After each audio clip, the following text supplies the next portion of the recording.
Halo semuanya, selamat datang di AlsoFinTech. Di video kali ini kita akan membahas tentang motherboard. Dulu saya udah pernah buat video tentang motherboard. Motherboard murah versus motherboard mahal. Kali ini saya bakalan update video itu karena sekarang saya udah dipinjemin 3 motherboard dari Aorus sehingga saya bisa memberikan gambaran yang lebih besar kepada kalian.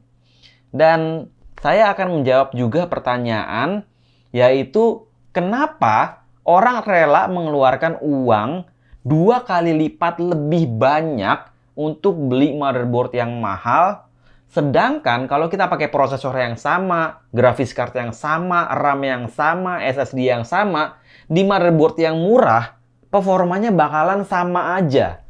Apalagi kalau kalian cuma untuk main game ataupun editing video. Kenapa orang mau mengeluarkan uang lebih banyak untuk beli motherboard yang lebih mahal? Untuk kalian yang belum tahu kenapa, pastikan kalian tonton video ini sampai habis supaya kalian ngerti bagaimana cara memilih motherboard yang tepat.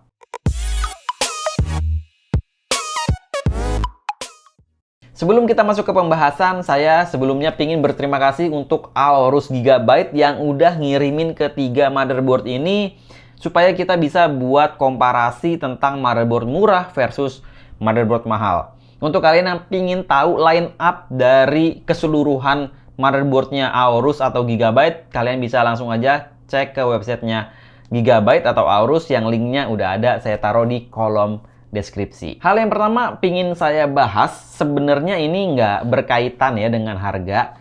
Yang nggak berkaitan dengan harga di sini yang bisa kalian lihat adalah ukuran. Yang tengah, yang paling kecil ini adalah ukuran Mini ITX. Ini adalah yang paling kecil. Kalau kalian pingin buat PC yang kecil yang mudah bawa kemana-mana, kalian butuh motherboard yang kecil kayak gini. Ukurannya yang kecil, ringkas, jadi kalian bisa pakai casing yang ukurannya kecil. Dan misalkan kalian orang yang sering pindah-pindah kosan gitu, mungkin ini motherboard yang cocok untuk kalian. Kecil, kalian bisa pakai casing yang kecil dan ya mudah dibawa-bawa casingnya. Yang ini ukurannya Micro ATX, lebih besar dari yang mini. Micro ATX ini ukurannya lebih besar dan dia bisa lebih banyak dipakai peripheral, misalkan contohnya RAM-nya lebih banyak dan lain sebagainya yang nanti bakalan kita bahas juga. Ini lebih gede dari yang Mini ITX. Dan yang paling gede, sebenarnya nggak paling gede ya. Yang paling gede ada lagi, ini yang paling gede di antara ketiga ini yaitu ukuran ATX. Ukuran ATX ini adalah ukuran paling standar yang ada di motherboard. Oke, ukurannya seginilah kurang lebih.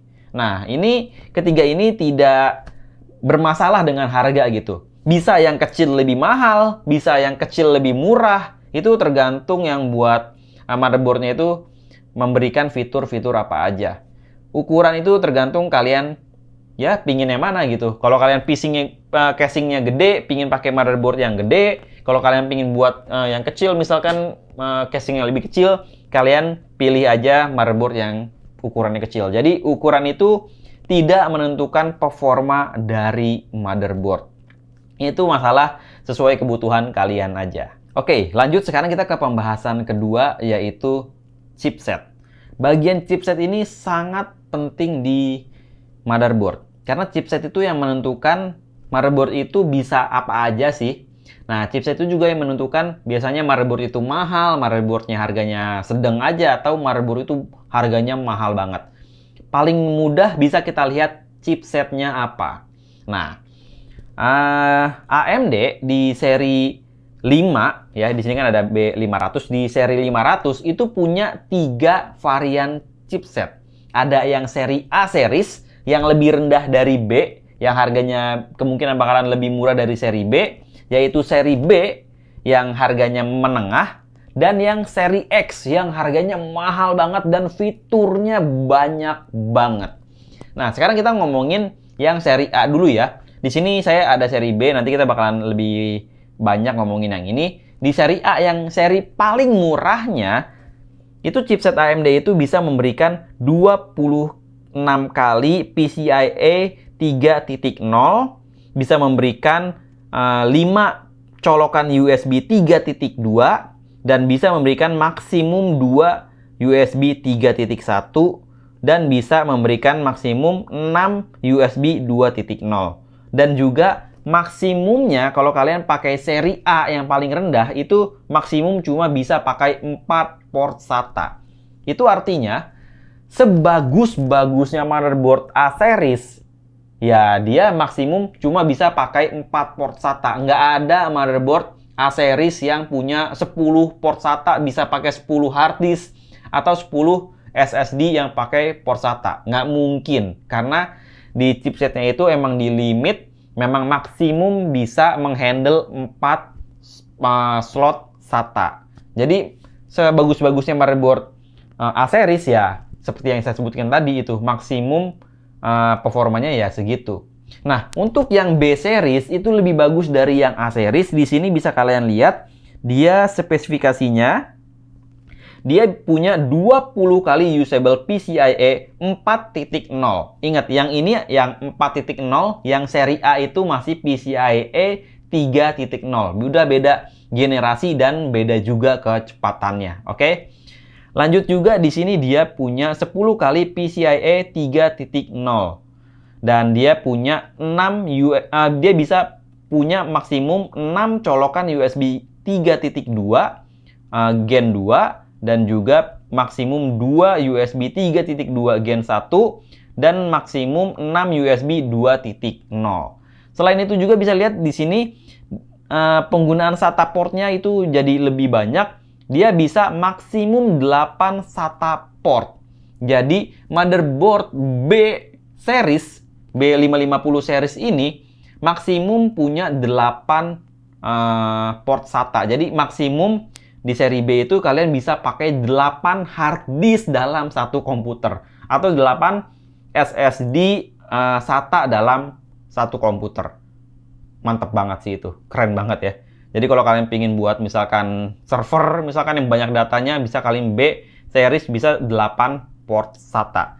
Selanjutnya di sini bisa juga overclocking support. Nah, yang seri B itu bisa overclocking. Jadi semua motherboard yang ada di depan kita ini bisa overclocking.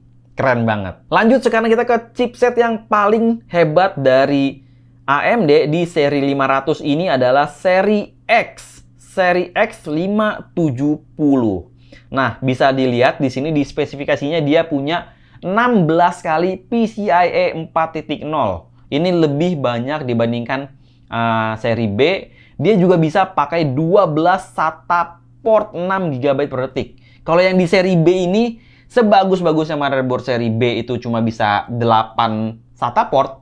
Kalau di seri X itu bisa berapa tadi? 12. Kalian bisa pakai 12 hard disk secara sekaligus kalau kalian beli seri motherboard yang X. Kalau yang di A series tadi 4 ya maksimum ya. Jadi maksimum 4, maksimum 8, dan yang paling bagus AMD bisa maksimum berapa tadi? 12 SATA port sekaligus.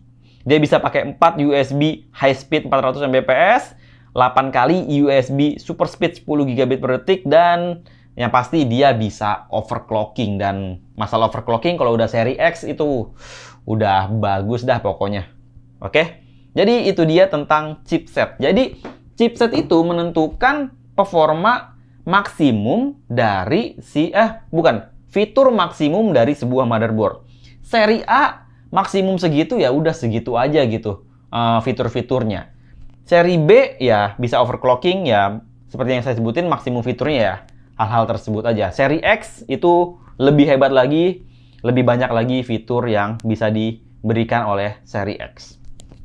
Nah, sekarang kita akan lebih fokus ke seri B yang ada di depan kita.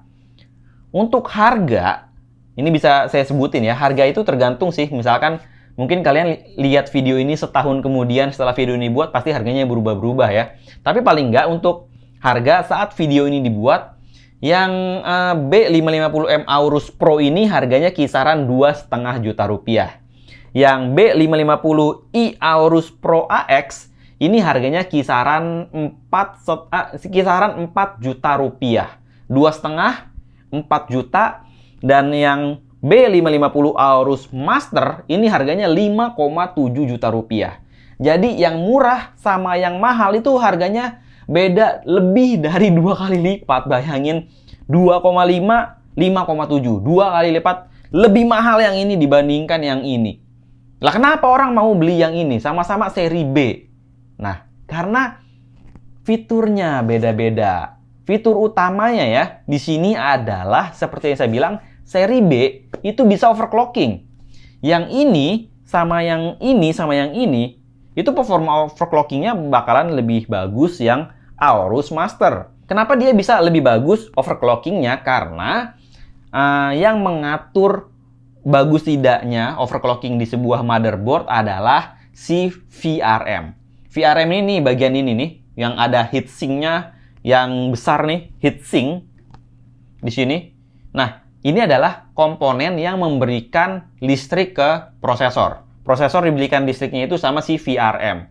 Makin bagus VRM-nya, makin efisien pemberian daya ke prosesor, dan kemungkinan juga makin besar daya yang bisa diberikan ke prosesor. Jadi makin ke sini, makin mahal, VRM-nya makin bagus, makin bisa overclocking. Sebenarnya kalau kita ngomongin masalah overclocking ya, VRM itu bakalan panjang banget, dan kalian bisa tonton ke channelnya 11 Hardware. Karena kalau dia review motherboard sangat detail, bahkan sampai si VRM-nya ini disebut jenisnya apa, tipenya apa, dan seberapa bagus VRM-nya. Tapi di video ini kita bakalan lebih ke fiturnya aja ya. Karena masih banyak fitur-fitur lainnya juga selain overclocking. Intinya makin mahal biasanya kemampuan overclockingnya yang didukung oleh VRM-nya itu lebih bagus. Oke? Intinya lebih mahal, lebih bagus lah overclockingnya.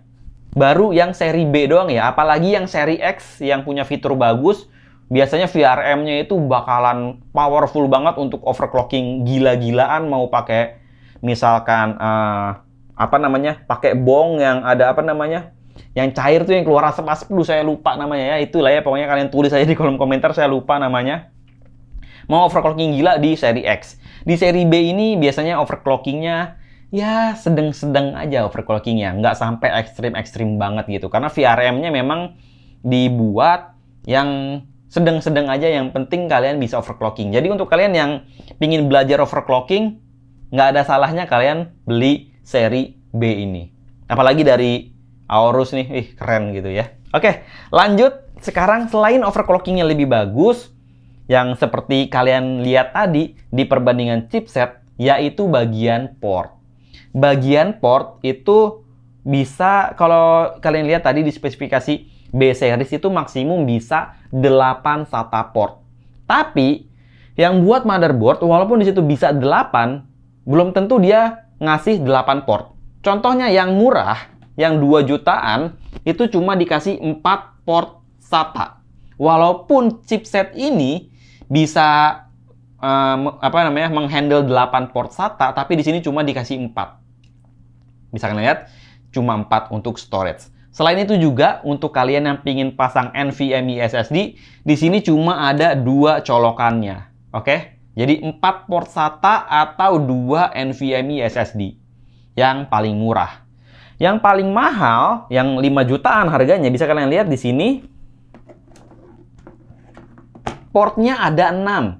Oke? Walaupun maksimum 8, tapi di sini cuma 6. Mungkin Gigabyte atau Aorus punya seri lain lagi yang portnya 8 gitu untuk memaksimalkan seri B550, tapi di sini cuma ada 6. Kalau kalian pingin lebih banyak lagi, 12 gitu, 12 port, ya kalian bisa ke seri X ya. Di sini maksimum 6. Atau kalian bisa cari seri B series yang punya 8 port SATA. Selain port SATA-nya ada 6, di sini juga bisa maksimum pakai 3 storage secara sekaligus. Storage NVMe-nya bisa ada 3, di sini cuma ada 2. Oke? Jadi kenapa yang ini lebih mahal? Ya iyalah, dia cuma bisa 4 port SATA, di sini ada 6.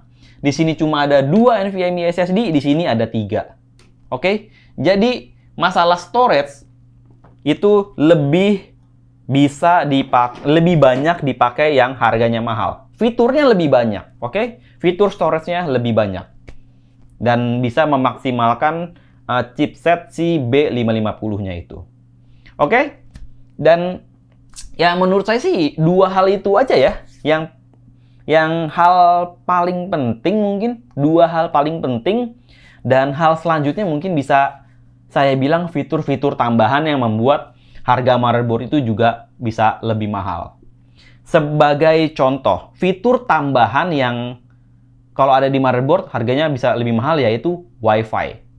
Si B550M Aorus Pro ini nggak bisa WiFi. Kalau kalian mau pakai WiFi, kalian harus beli dongle tambahan gitu, yang harganya berapa ya, 500.000. Tapi ada juga sih yang murah-murah gitu ya, dongle WiFi. Tapi biasanya WiFi-nya pelan sih, WiFi N atau WiFi AX. Kalau kalian pingin WiFi bagus dan langsung tertanam di motherboardnya, kalian bisa pilih kedua motherboard ini. Harganya memang lebih mahal, tapi fiturnya lebih banyak. Bisa WiFi, dan WiFi-nya juga nggak tanggung-tanggung di sini. Mantep banget WiFi-nya. WiFi 6 WiFi AX, seperti namanya Pro AX. AX ini adalah WiFi-nya. Ya, di sini ada namanya AX juga nggak ya?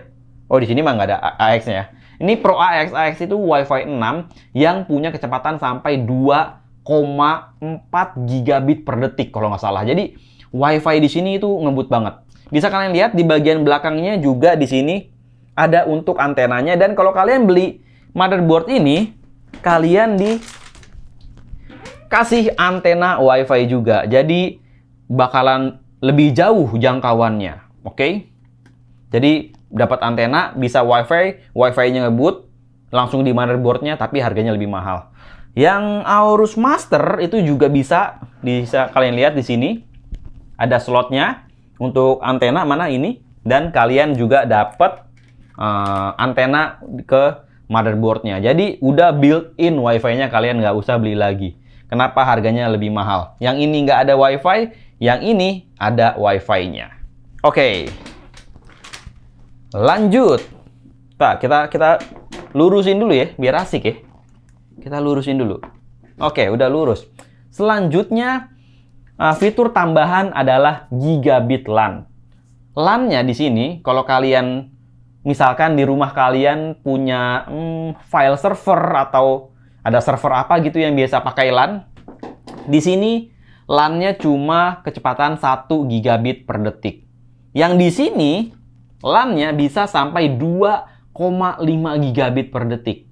Ngebut banget gitu. Jadi fitur tambahan yang ya itu tergantung kalian butuh atau enggak gitu. Di sini cuma 1 gigabit per detik kecepatan LAN-nya, di sini 2,5 gigabit per detik, yang di sini juga 2,5 gigabit per detik.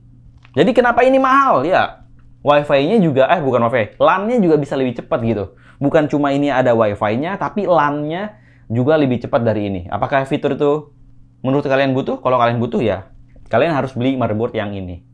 Selain LAN-nya juga audionya lebih bagus. Jadi kalau kalian suka colokin headset ke motherboard, chipset atau bagian komponen yang memproses audio itu lebih bagus di kedua motherboard ini. Di sini bisa kalian lihat. Sebentar, mana ya? Saya agak lupa deh nama chipsetnya. Nah, di sini dia pakai chipset ALC 1200. Oke, itu yang untuk memproses audionya. ALC 1200. Sedangkan yang di sini dia pakai chipset. Sebentar saya lihat dulu. Chipsetnya mana ya? Mana ya? Oh, ini. Chipset audio Realtek ALC 1220 VB. Itu artinya dia punya chipset audio yang lebih bagus dari yang ini. Jadi suara audio yang dikeluarkan oleh motherboard yang mahal itu seharusnya lebih bagus dari yang murah. Itu kalau bakalan kerasa kalau kalian pakai headset. Ya, jadi chipset audionya itu lebih bagus di motherboard yang ini. Ya iyalah, harganya lebih mahal, fiturnya lebih bagus. Selain audio, ada fitur tambahan yang sebenarnya ya untuk estetika aja. Apa itu? Backplate. Nah, bisa kalian lihat? Tuh, aduh kayaknya ya biasa banget ini motherboard mah ada beginiannya mah. Nggak asik gitu ya. Tapi yang ini men, ada backplate-nya. Bisa kalian lihat? Jadi lebih bagus kelihatannya, lebih mahal kelihatannya kan. Yang ini juga nih, ada backplate-nya, ada pelindung belakangnya gitu. Ya sebenarnya pelindung belakang nggak penting sih ya. Tapi kalau ada, paling nggak pas kita beli, pas kita unboxing, pas mau masang itu kelihatan, wow, keren ya. Gitu. Jadi ada backplate-nya gitu. Ya estetika tapi asik lah ya kalau ada backplate-nya gitu. Lebih kelihatan bagus. Apalagi ya yang membuat motherboard ini mahal? Oh iya, yang ini nggak ada pemberitahuan untuk error code. Misalkan RAM-nya itu yang slot 1 itu kurang kenceng. Misalkan RAM-nya kurang kenceng, nanti dia nggak mau nyala dan biasanya diem aja gitu.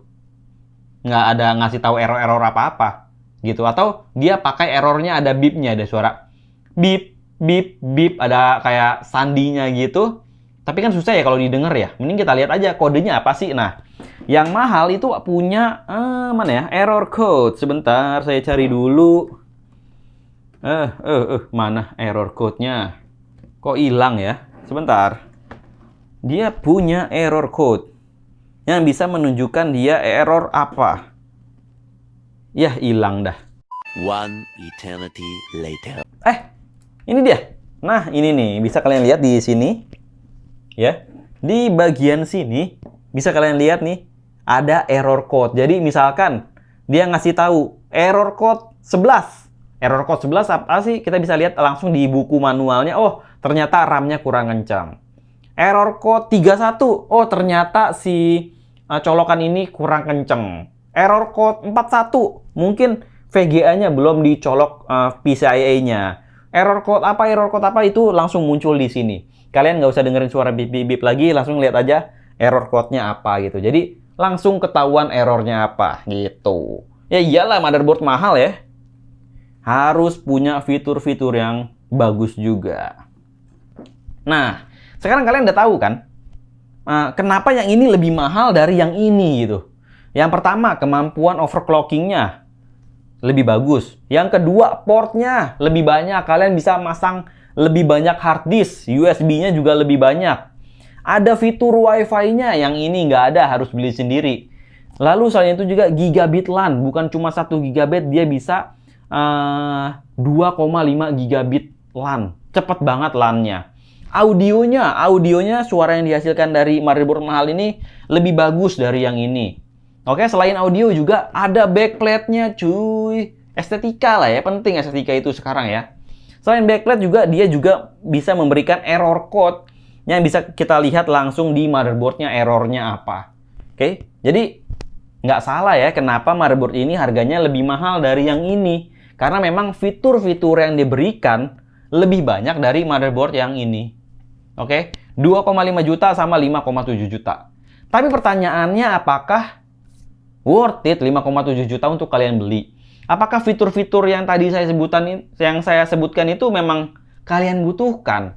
Atau sebenarnya kalian butuh yang ini aja gitu ya? Itu tergantung kalian gitu. Kalian butuhnya yang mana? Ya, sekali lagi jawabannya ada di kalian. Kalian harus tahu kalian butuh nggak fitur-fitur yang tadi saya sebutin di sini. Gitu.